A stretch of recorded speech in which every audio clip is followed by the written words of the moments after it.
Today on episode 19 of the Sean and Bo Show. Following the release of the video, Ray Rice is no longer a Raven, and as of now, no longer a member of the NFL.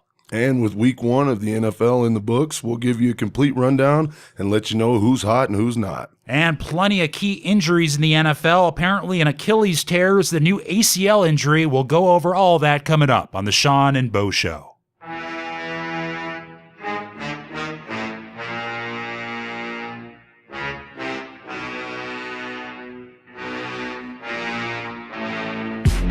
Hey, what's up, everybody? Welcome back. Another episode of the Sean and Bo Show. And we got games to talk about. We got storylines to talk about. We got injuries to talk about. We got fights to talk about.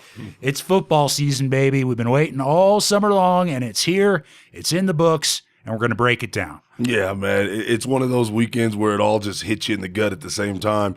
Not only did you get great football, you had some top-ranked college football matchups, but you got a great story in the fact that Pat Hayden comes down on the sideline, Ray Rice gets suspended, and we're going to dive right in and get to talking about this, Sean. That's right. I'm Sean O'Donnell, along with my co-host, Bo Greer. And this week, Bo, we are actually joined by a third co-host, your little boy, who might not have too many straight football takes, but he does have Lincoln Log takes. Yes. He's hanging out with us today, doing a little color in here, checking out the show.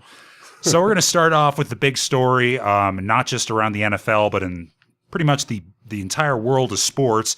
And that was this morning when the video surveillance elevator camera of the Ray Rice assault on his then fiancee, now wife, Janae Rice, came out. I guess it was released by TMZ, and the NFL, wisely, is claiming that they had never seen the video, that it was not made available to them. So following it hitting the newswire and people absolutely and rightfully so freaking out about this absolutely terrible video, he's off the Ravens and currently suspended by the NFL indefinitely, Bo. Yeah, and, it's one of those deals where how did the NFL not know that this video was going to surface?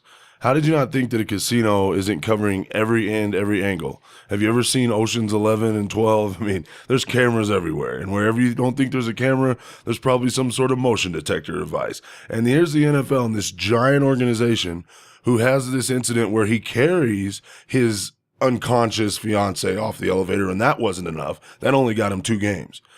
No, this is what's going to get you suspended, Ray. We actually have to see you hit her. Not only hit her, but just then stand there like nothing happened. I'm surprised he didn't pull out his cell phone and check his email. He was so nonchalant. Yeah, it's sad. We seen Jay-Z. We talked about that here on the show when we were in the down times of summer. There wasn't really a lot of sports. And his then sister-in-law, I believe, it was a sister-in-law, yep. Was all in his face. That's how you handle it. He handled it like a pro. He handled it like somebody that sits with the President of the United States during an inauguration.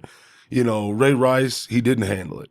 And whether it's 20 years ago or it's 2014, striking your wife, a female, a coworker, male, female is wrong. It's against the law. Morally, there's things against it, and he did that. He violated it. And the Ravens get out in front of the NFL and really do something that makes players grow up. You've seen this years ago with Buddy Ryan and Chris Carter. Chris Carter could have stayed on the team. He was battling alcoholism.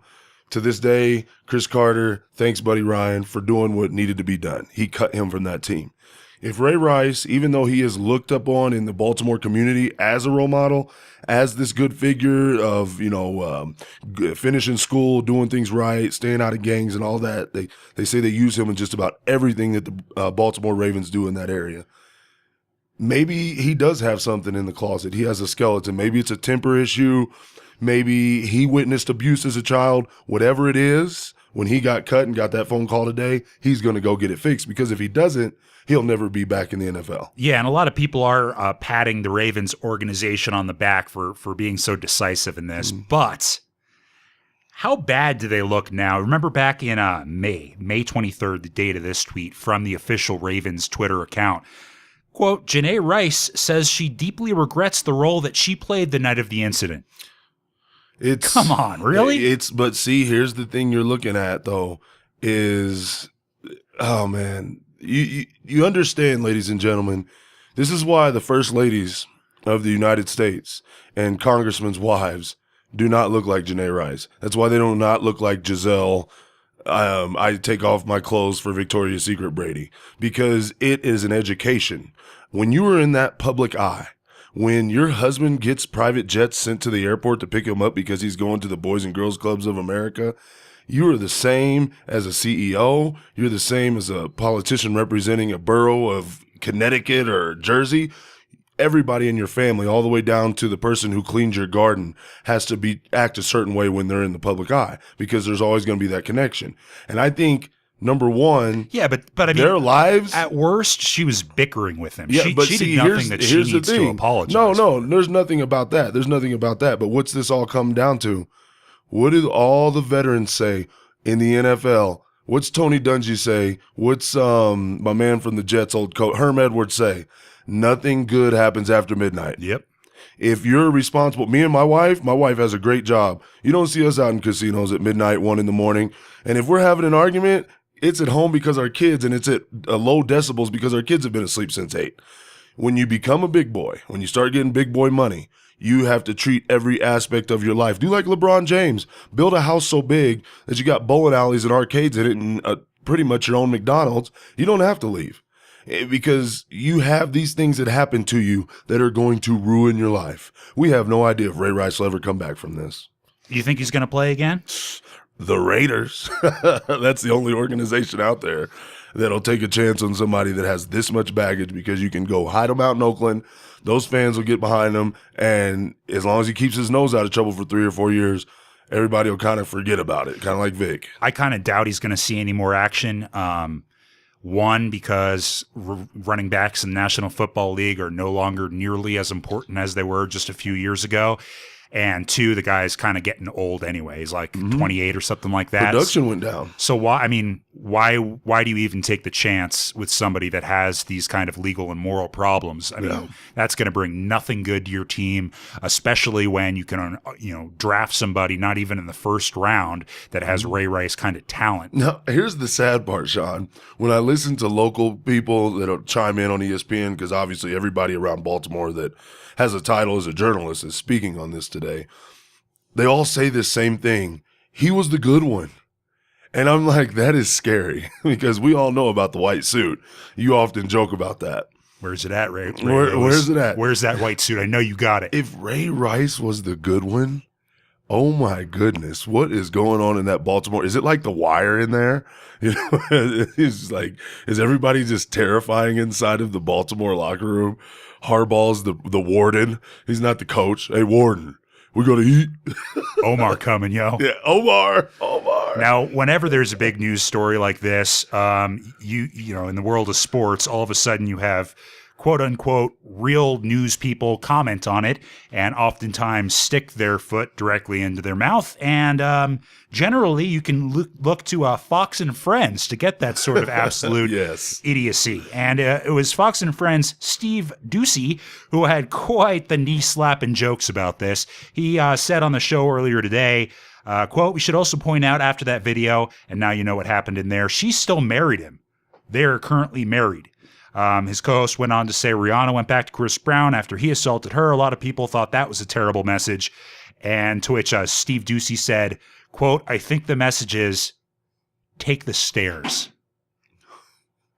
Wow. Yeah, that's just not something you want to be joking about there. I mean, I know you're trying to be funny and topical, but just save it for happy hour. Man, and you know, we talk about those things as you hear the Lincoln Logs coming down in the background. Me and my neighbors, my football buddies, we all get together on Sunday, and we all are having a conversation about this. And now that it has escalated into him being cut from the team, I look back on that conversation and I'm thinking to myself, there were a lot of responsible individuals in that conversation that said they should have done more in the beginning. And you ultimately think back now and say, did the NFL's failure to act put the Baltimore Ravens in a position to end a man's career?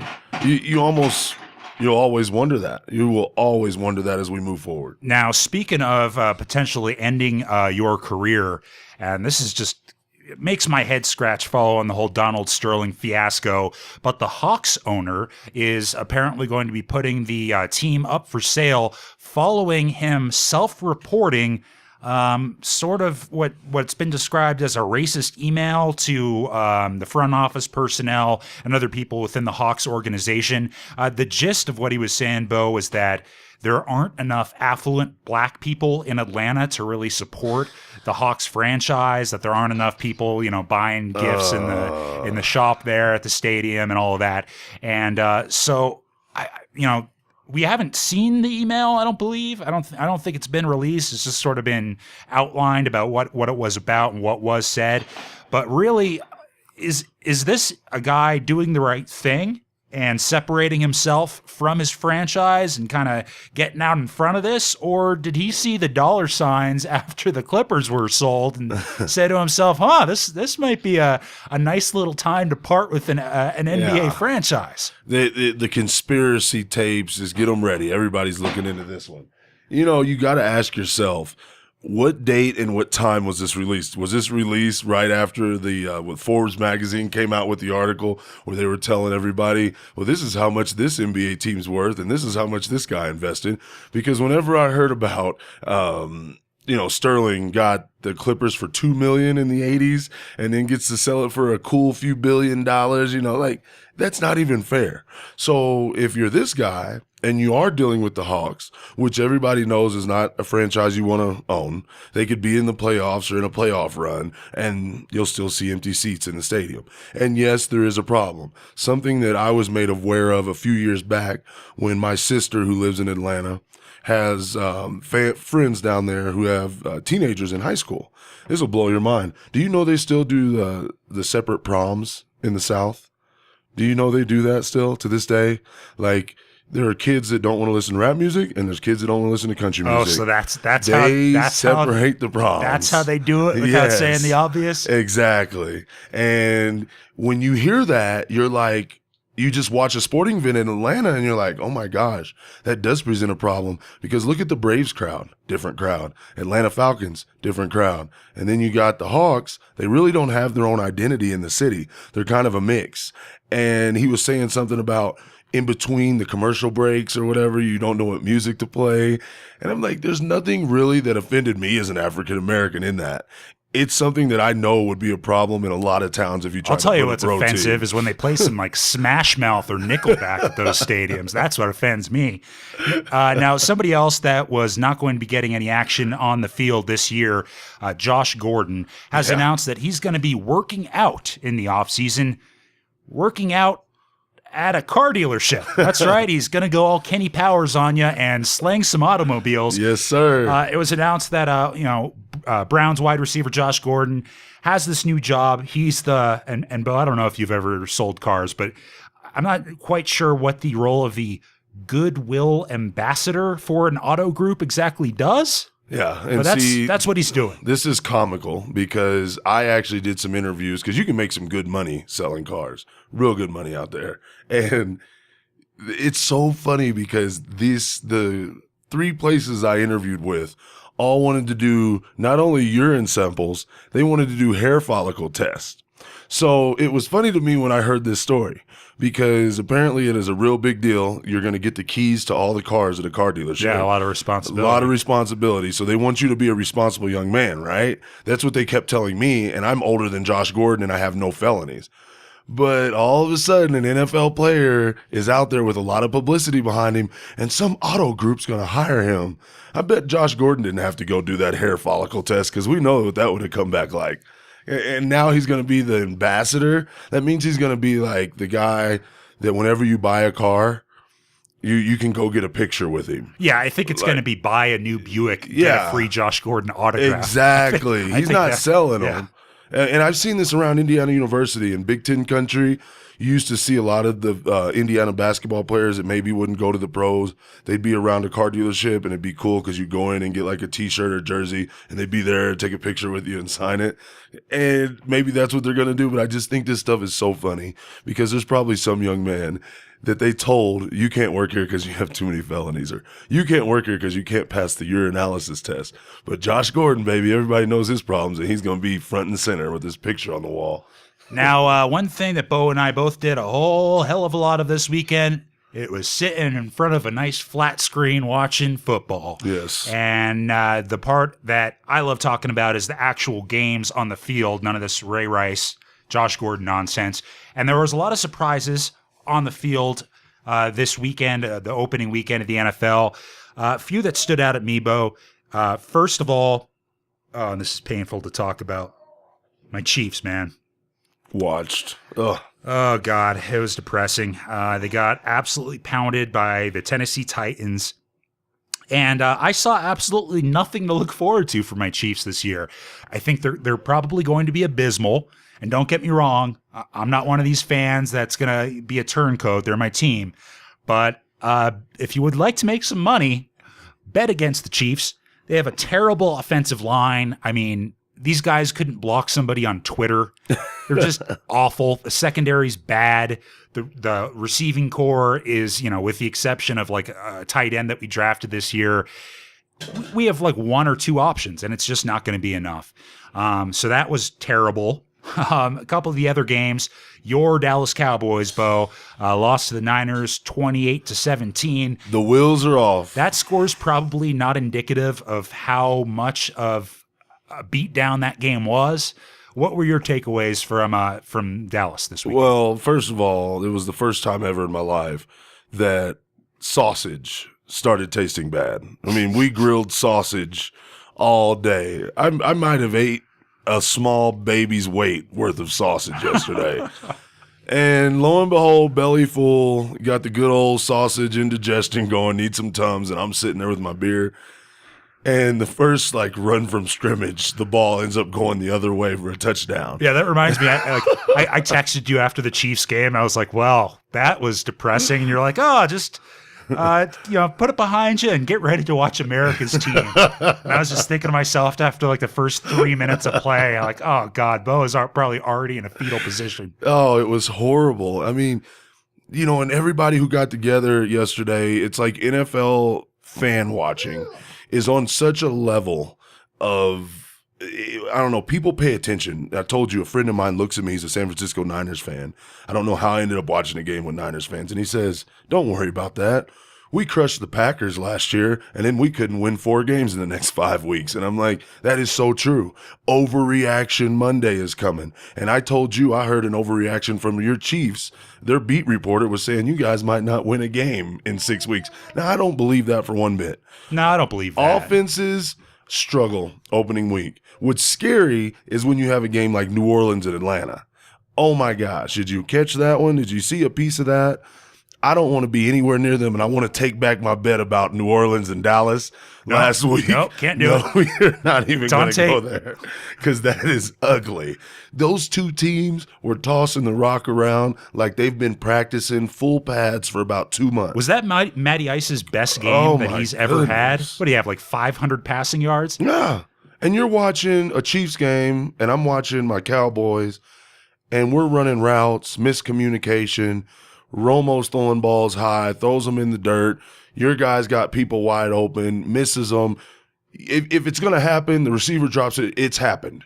Everything that could happen happened to those teams. So when you think about week 2 as a fan, and I'm talking to you, St. Louis, I'm talking to you, Washington, all the people out there who pretty much got beat up like a redheaded stepchild on game day on Sunday, keep faith.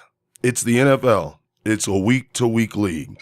You're going to hear tons of overreaction from people. Faith isn't going to give my Chiefs an offensive line, Bo. No, but you have a wizard. You have Andy Reid, and he already said it. He's already putting out there what he needs to do, and he'll do it. Andy will do it. Now, me, on the other hand, Jason Garrett, what's he going to do? Go bounce some ideas off of Jerry, and then they're going to come up with a playbook that's going to keep the people from fumbling the ball? Because really... Oh, and speaking of Jerry, your boy Jerry Jones, he didn't even notice any 49er fans at the game. That was embarrassing. You see how much red was in the stands? If you got a chance to see the Cowboys highlights, which anybody who turns on ESPN is going to see Cowboys highlights because they love showing us when we lose, there were way more Niners fans in the crowd. And I feel I am one of those people that agree that you don't go to the games while you're getting beat. The only way you can send a message to a college team or to a pro team that makes millions upon billions of dollars a year is by keeping your little $95 or $65 you'd spend on game day. And I really think Dallas fans are doing it, Sean. You've seen a decline the past few years. You look at games like Thanksgiving Day games. There were tons of Raiders fans in there last year. That never would have happened back in the 90s. And then you're going to talk about not putting Jimmy Johnson in the ring. That, I don't want to get caught up on the Cowboys because they suck. And like I told you, the wheels are coming off this year. But other things I've seen that really surprised me, Carolina.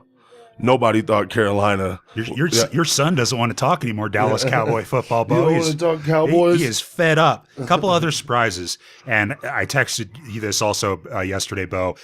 These scores are exactly why you don't put money on the first week of the NFL, because I was counting it up, and I think I would have just barely gone under 50% on these spreads. Yeah. You look at the Washington-Houston game. Houston looked absolutely terrible in preseason. All of a sudden, they put together a good performance. Now people in Washington want to see RG3 out as the starting quarterback. I've been saying, and I told you in the preseason, I like Cousins.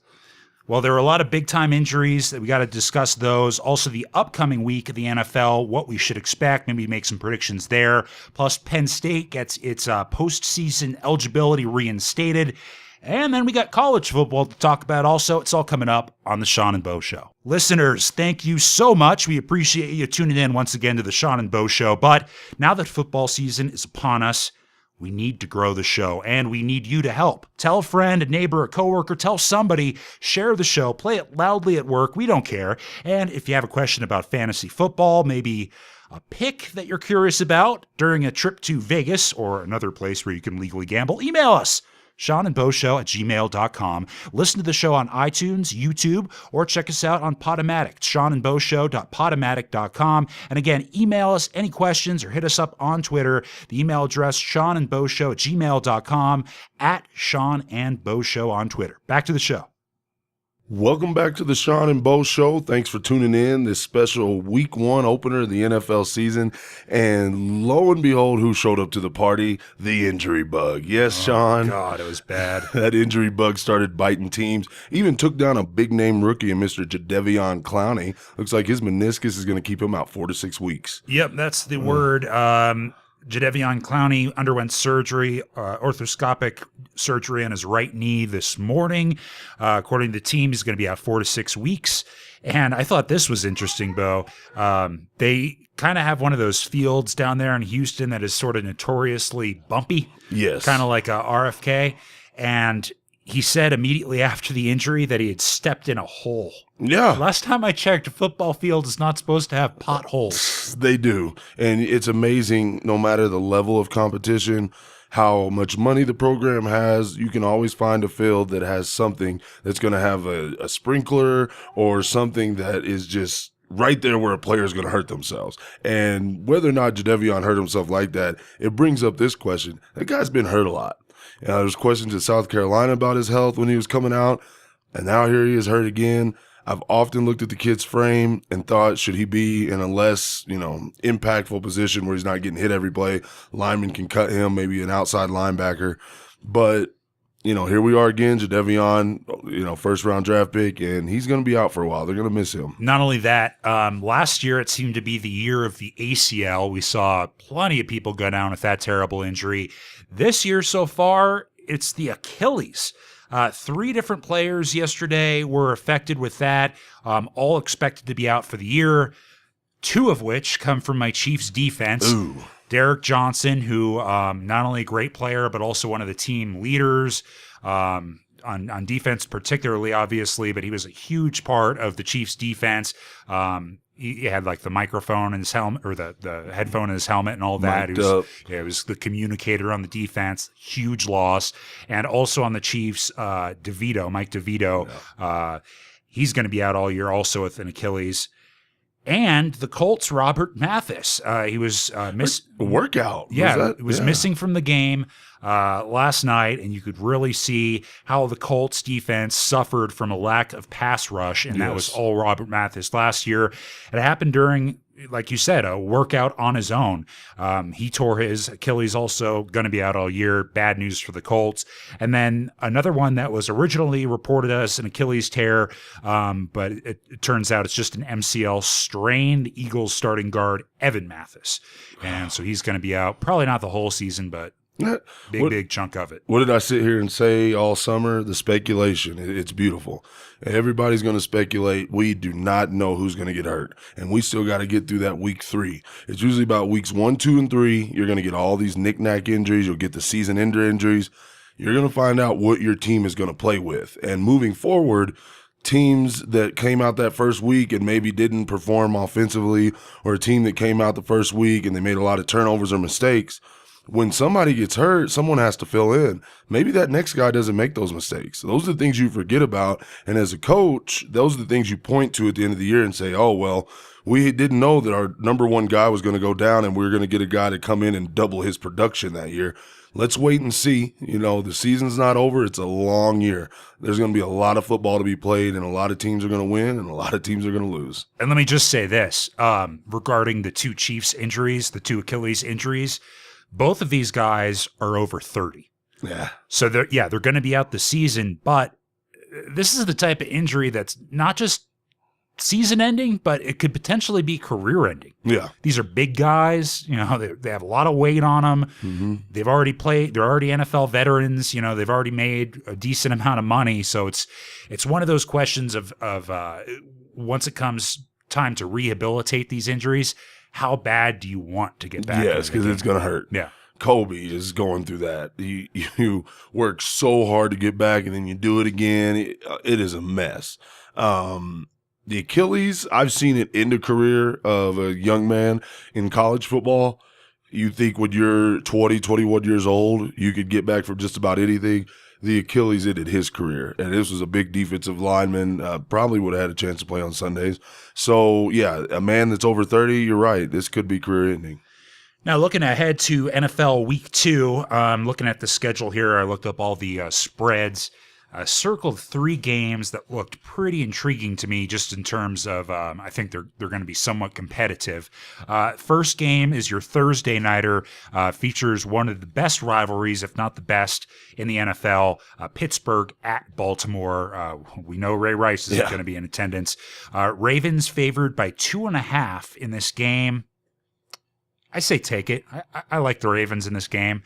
A lot of question marks still for Pittsburgh, and they obviously have to play in Baltimore.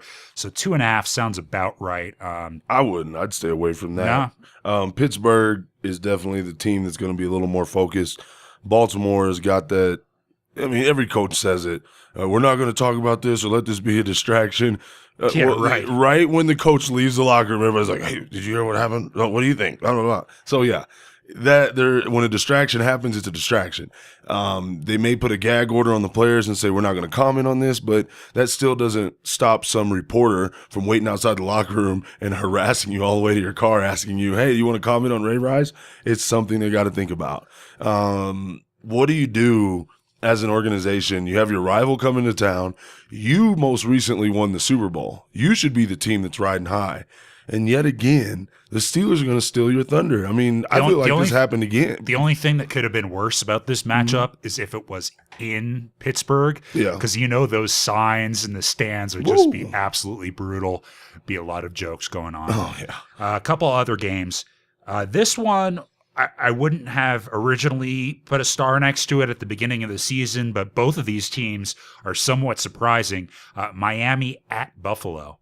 I think the wheels come off in this one. Traditionally it has, but I think it keeps happening. I think Miami is poised to potentially have a pretty surprising season. Yeah, they are. They still have, offensive line that's questionable, but quarterback's playing great.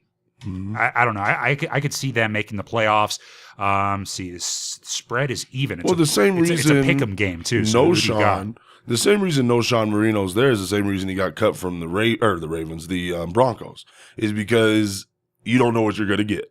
Next week, it could be 30 yards on 15 carries and 2 receptions for 10 yards, no touchdowns. He had a lot of production. I was glad to see him finding a home down there, but that's the key. When they beat the Patriots on the Monday night football games and the Sunday night football games in the past, you would traditionally have that one guy have a breakout game. I think even once Ricky Williams was a part of one of those games where he had a breakout night. They were running the Wildcat, I think. You just got to be careful with that because gambling has taught me certain teams are just always going to get up to beat certain teams. And why on earth can the Miami Dolphins split with the Patriots every year, no matter their record? They know each other so well. They know each other so well. And then the coach is a disciple of them. Yeah, that's why. So that answers all your questions. But when they go up against the rest of the league, it's like they're deer in headlights and they can't do anything. So it's a pick 'em. Who you got? Miami at Buffalo. I'm taking Buffalo. If I forced you to pick, you're going to pick Buffalo? Yeah, I'd take Buffalo. All right, I'm taking Miami on that. And by the way, speaking of gambling, just saw this as a side note. Sports gambling now legal in New Jersey. Beautiful. Yeah, so it's spreading. If you know me, I'm sitting here tonight waiting to watch these, points start adding up. Whether you bet on fantasy football or you bet spreads or over-unders, it needs to be a legal industry because there's so much information out there. You can get more information. I heard an ESPN personality say this, Sean.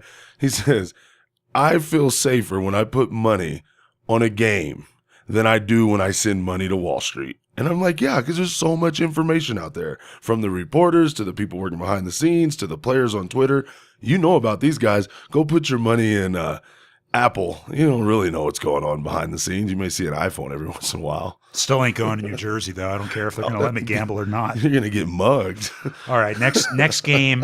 We've only seen one of the two of these teams play. We're actually recording this episode before the 2 Monday night games tonight, so still some question marks, but I think this is going to be a good matchup.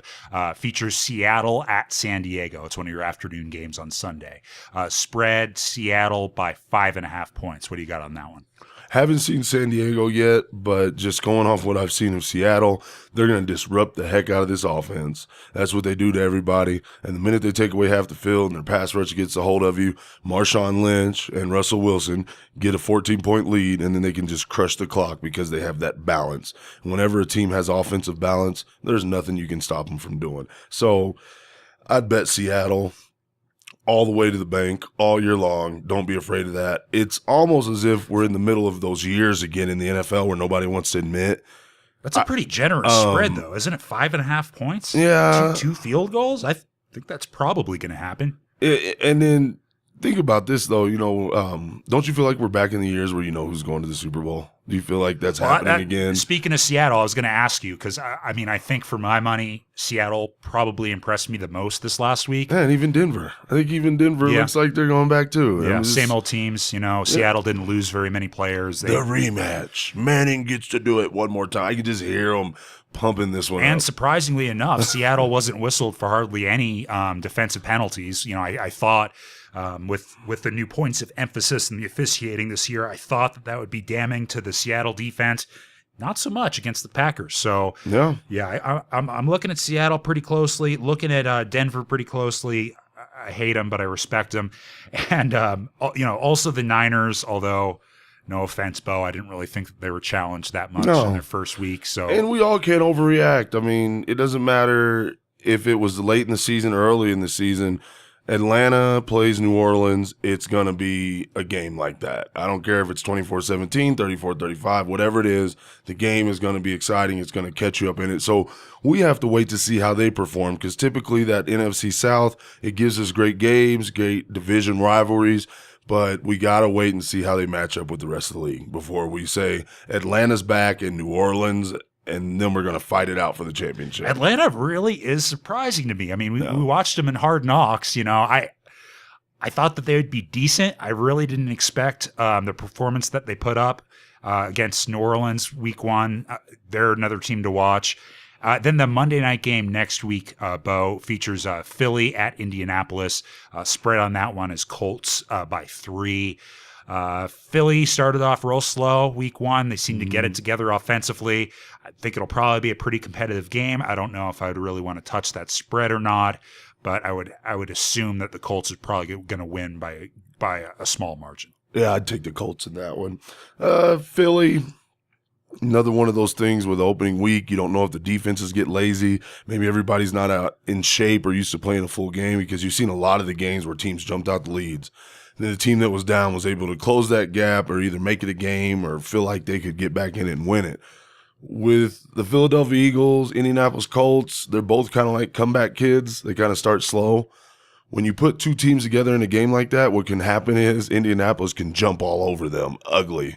And then Philly will never make a comeback, because when a team like Indianapolis finds out how to play a whole game, that's what I tell my kids. You coach any football, you've ever been around football, your coaches are always stressing that to you. Play the whole game. We need to treat the first series like the last series. If we score a touchdown, we need to be right here.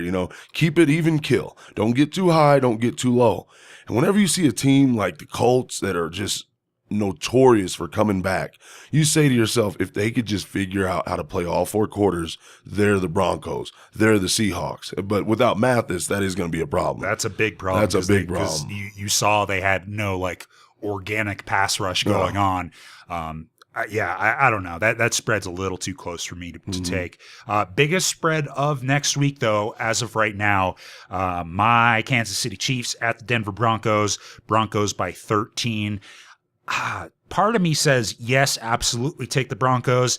Part of me thinks that the Broncos are going to be up 3 or 4 touchdowns, and the Chiefs are going to kind of sneak in on that margin come garbage time in the fourth quarter. So, God, I know the Chiefs are going to lose. That's just one of those spreads that's about perfect in terms of being enticing, but yeah, the rational part of me thinks they might win by 10. The Chiefs might make it respectable at the end of the game. I don't really know what to say about that one. Yeah, that is a tough one, because as I watch those games, and as you know, if you listened to the show last week, I am a fantasy football guy. I can't call myself a guru because I have not put together a ton of championship wins yet. But speaking of gurus, have you seen that new channel they have on DirecTV, like the Fantasy Zone or whatever? I gotta check that out. Oh, it's terrible. Oh, it is. I mean, they make these people sit on air for 10 hours at a time. And Kay Adams, very attractive host, but I don't know if I would call her a fantasy football expert. Yeah. But I think they should probably rework that whole concept of having an entire channel devoted to talking fantasy during the games. As far as football goes, when I try to put my fantasy with my football knowledge, I say watching that game last night, there was times where I felt Wes Welker would have been the go-to guy. You're just missing that slot. And whenever he came out of the slot, it's almost like Manning, I don't know, it just didn't seem as crisp. I felt that there were points left on the field. Opening night back in Indianapolis, that should have been 42-27. But the Wes Welker first downs weren't there. There were a few drops from my man, Emmanuel Sanders he didn't do what I thought he was going to do. You wonder how big that is when you go into a game where you have a guy who had to prepare for you in the playoffs. Because if you're just playing somebody else, it's a big whoop. But you're playing a team that prepared to beat you to go to the Super Bowl. The Chiefs are not going to come in there with some weak game plan. It's going to be a playoff-style game plan. So we'll see what happens. Now, we also saw some very exciting college games over the weekend. I want to get to those in just a second.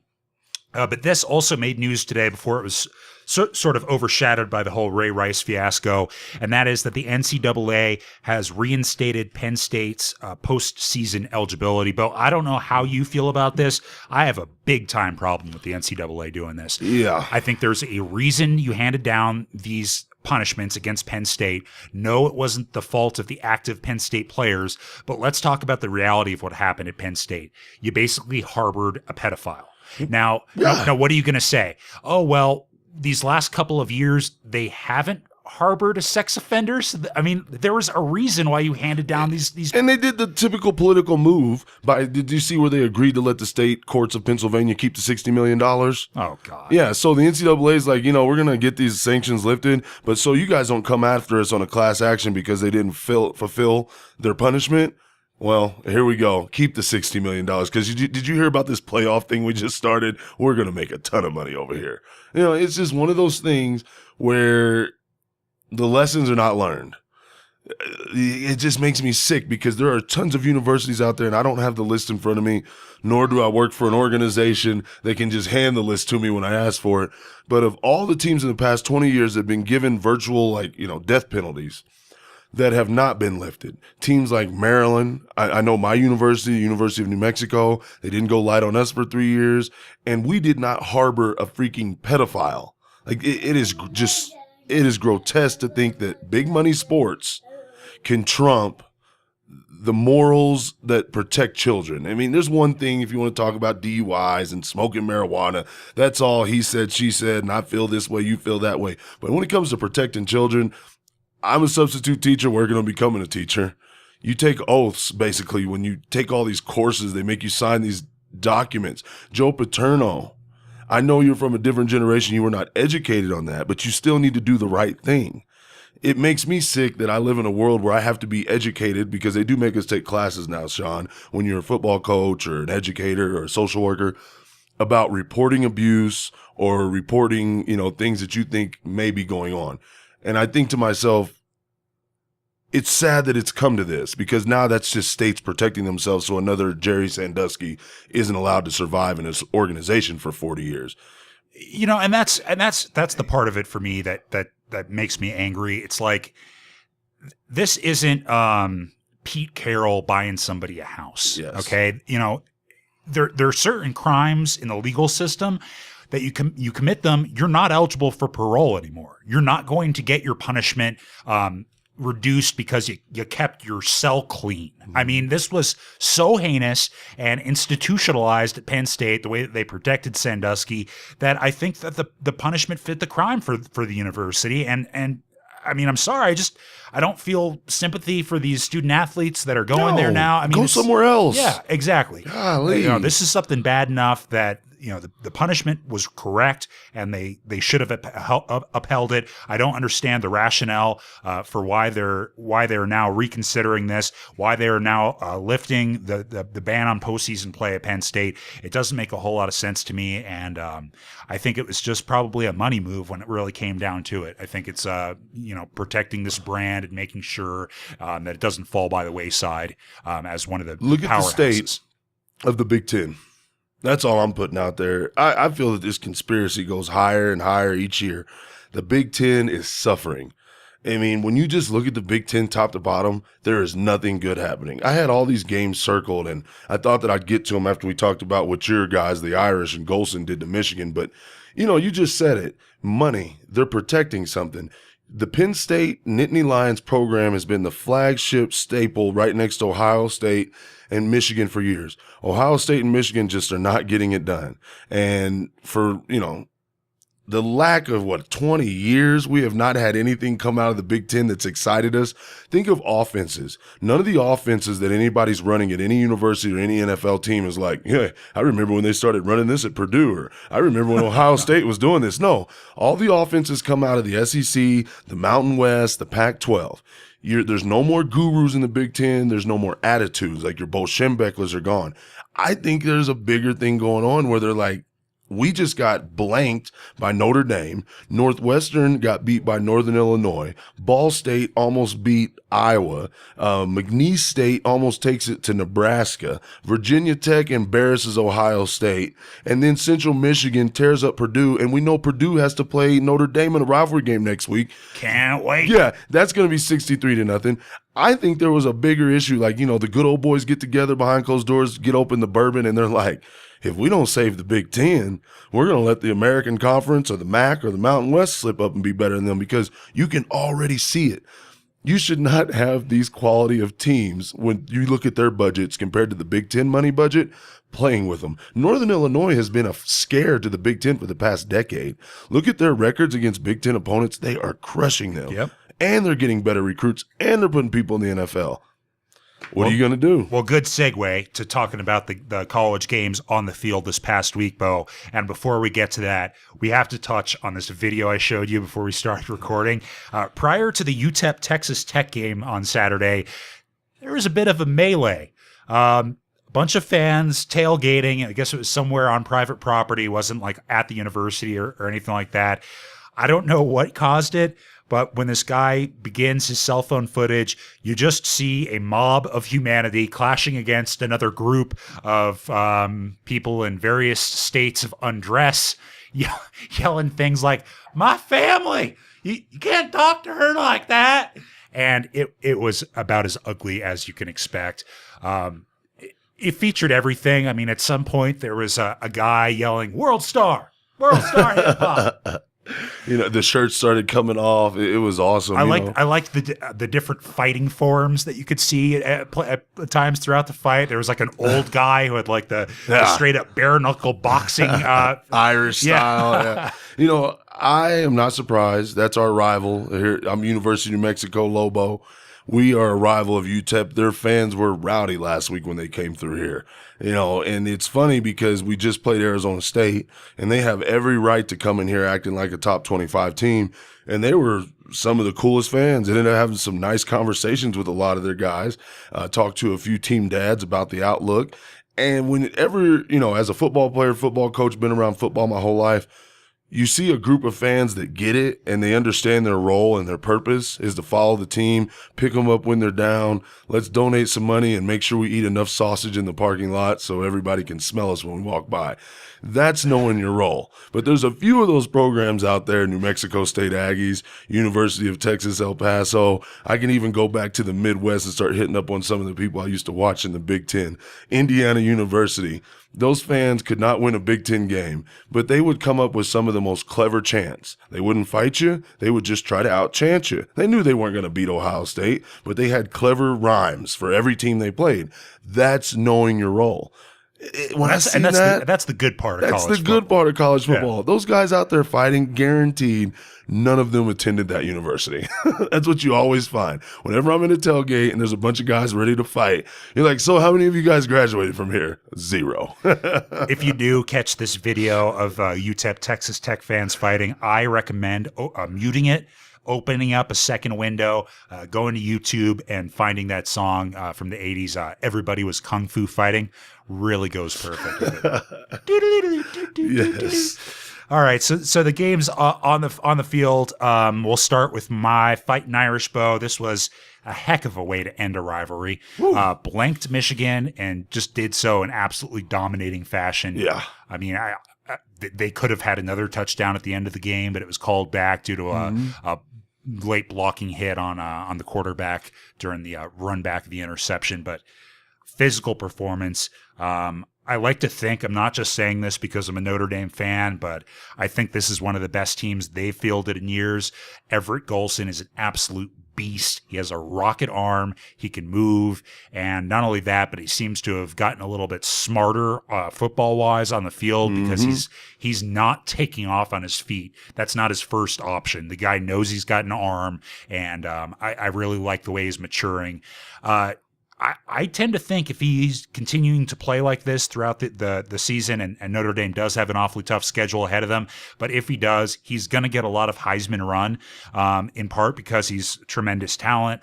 Also, you have that kind of built-in redemption story that Heisman voters love.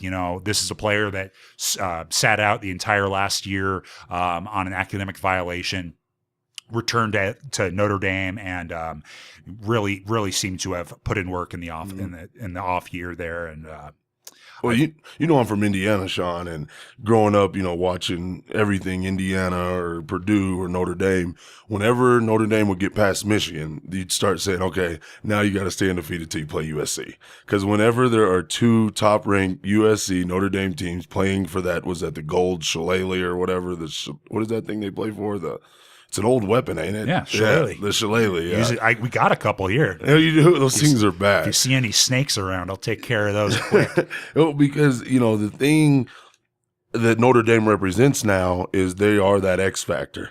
Oregon, we've seen what they did in Michigan State. By the way, called it. I was looking good there for a minute. What happened? Oregon, how are you up 27-19, I think it was, going into the middle of the third? It's like 27-19.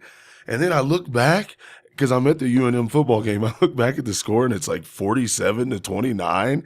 Wow. There aren't very many places that are tougher to go into and eke out a win than at Oregon, man. Yeah, Alton is a beast of a place. Yeah. But, Oregon looks real. It looks like the Oregon USC is going to be the top two teams in that conference out west.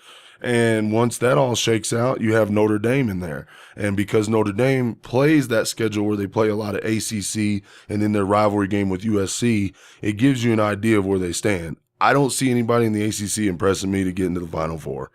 It's the SEC and then everybody else. So with Notre Dame playing how they are, Oklahoma's playing how they are, but Oklahoma always slips up against some Big 12 opponent that they shouldn't even be in the game with. It's really looking like what you said at the beginning of the year, and I denied it here. There could be 3 SEC teams in this Final Four. Like, seriously. Yep. 3 SEC teams in this Final Four. One of them will have 2 losses, I think. But as far as that goes, Notre Dame, I feel good about what I said. They look better than the team that actually played Alabama in the national championship right now. And as far as other teams go in the top 25, did you catch what Virginia Tech did to Ohio State? Did you see any of those highlights? Yeah, sure did. That was beautiful. I am so glad to see Beamer ball winning again. I like the way Frank Beamer does things. It's real pro-style attack. He mixes in a little bit of read option. Great special teams, but he's the type of guy that when he's winning, it feels like it's better for college football. He's a class act, and I love that organization. Now, Notre Dame moved up on the AP poll there to number 11. Any other surprises? I didn't, I thought that was quite a leap from 17 to 11. I think it's just kind of the nature of that victory. I don't know. This one, down here at the bottom, because I'm a Mountain West guy, and it's been scary because you've been waiting for it to happen. And they've just destroyed Texas again. It's BYU. BYU is an independent school now, and we're not old enough to remember that days when BYU was a respectable national program, winning national titles, putting quarterbacks in the NFL, receivers. But were we even alive? 83. I wasn't alive. You look at that program and how they did it, and I was actually telling somebody this the other day. A lot of people, you would not know this unless you're a guy out here. Bronco Mendenhall is their head coach. Did you know that it was actually a pick between him and Rocky Long for the head coaching job at UNM? And Bronco left here. He was still the defensive coordinator here and was so upset that he didn't get the New Mexico job that he went up to BYU, and the rest is history. You almost wonder how those kind of things happen. I think you picked right there. Yeah. Buddy. Oh, he's going to be all right now.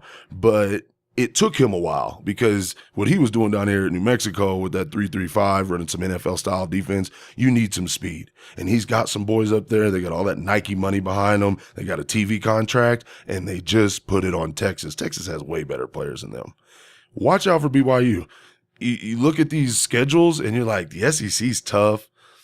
A lot of these teams in the SEC, besides the top 3, will have 3 or 4 losses, so you have to count them out. It's got to come from the independent ranks. And really the only 2 independent teams that are worth a grain of salt are Notre Dame and BYU.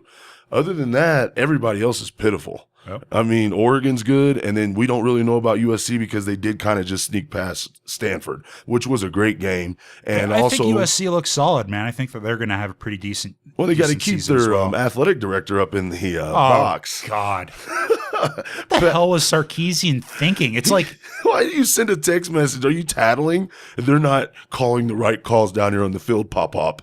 Come on down and set them straight. It's like getting your mom to come yell at your teacher for you or something. They're not being nice to me over here. Good thing he won the game because they really eat him up if he would have lost. And he looked like when he was marching out there on the field, he kind of had the look like, what the hell did you call me down here for exactly? Yeah. Like kind of put up his hands like, what's going on? Yeah, I know. It's eerie that not a good look. They're texting each other like that, and then he responds, and it costs him $25,000. But it's kind of laughable. I figured you'd like that because you're an Irish fan.